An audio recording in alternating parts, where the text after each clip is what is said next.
বিজেপির কাছ থেকে হাজার হাজার কোটি টাকা নিয়ে এই নোংরা খেলা খেলছে আইএসএফ। নওশাদ জানে এবার আর ও জিতবে না। এই আইএসএফ যেন একটা মাথা ব্যথার কারণ হয়ে দাঁড়িয়েছে।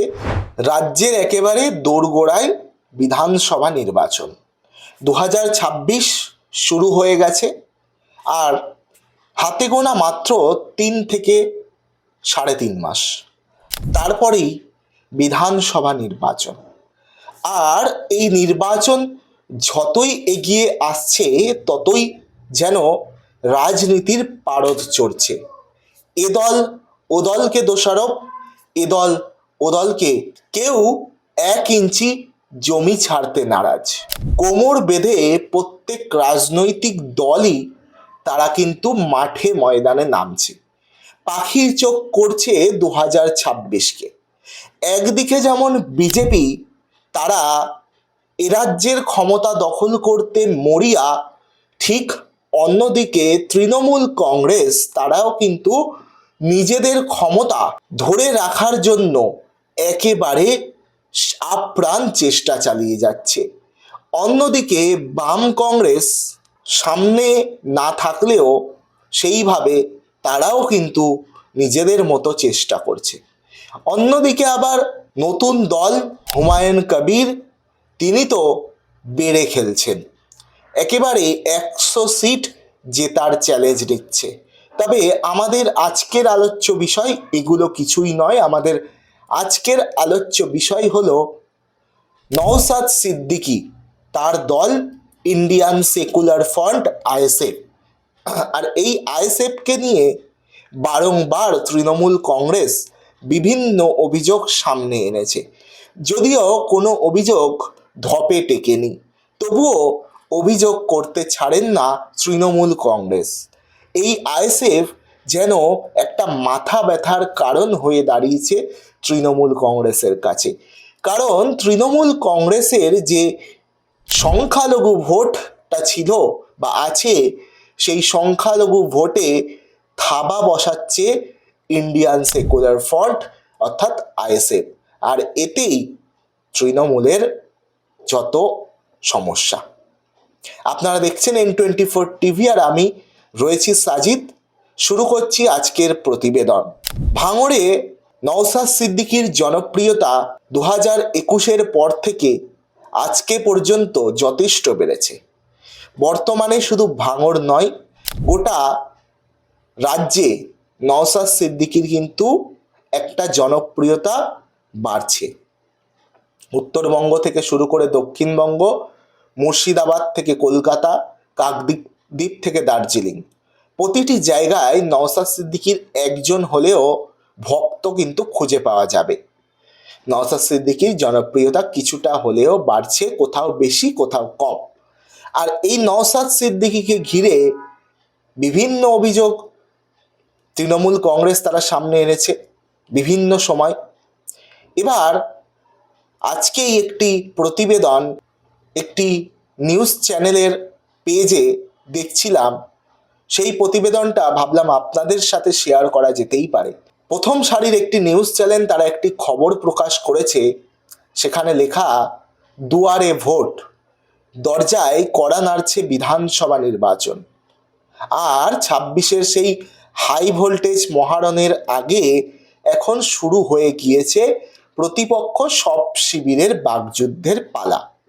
একে অপরের বিরুদ্ধে কামান দিকে চলেছে।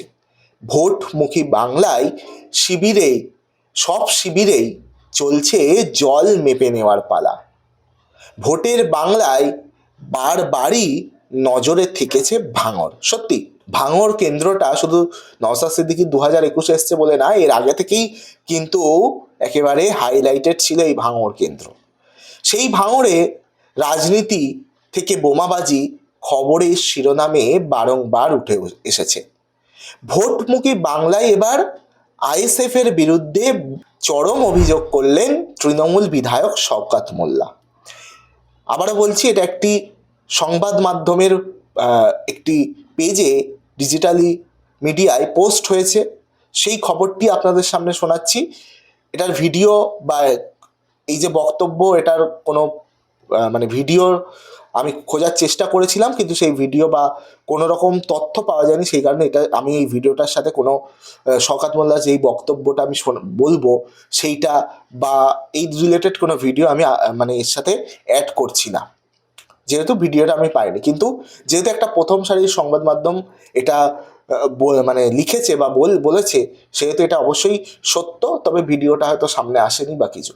কি বলেছেন শওকত মোল্লা? তিনি বলছেন যে 2026-এর ভোটে সংখ্যালঘু ভোট কাটতে বিজেপিকে ক্ষমতায় আনতে নোংরা খেলা খেলছে আইএসএফ। এমনকি এজন্য আইএসএফ বিজেপির থেকে হাজার হাজার কোটি টাকা নিয়েছে বলেও দাবি করেছেন শওকত মোল্লা।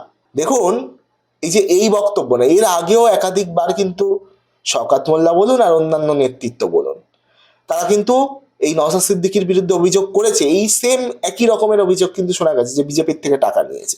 আমরা 2021-এর পর থেকে এইটা শুনে আসছি। তো এই যে এই বক্তব্যটা কবে দিয়েছে জানি না, তবে আজকের খবর, অর্থাৎ আপনারা হয়তো 2-1 দিন পরে ভিডিওটি দেখছেন, আমি 14 তারিখ ভিডিওটি বানাচ্ছি, 14ই জানুয়ারি।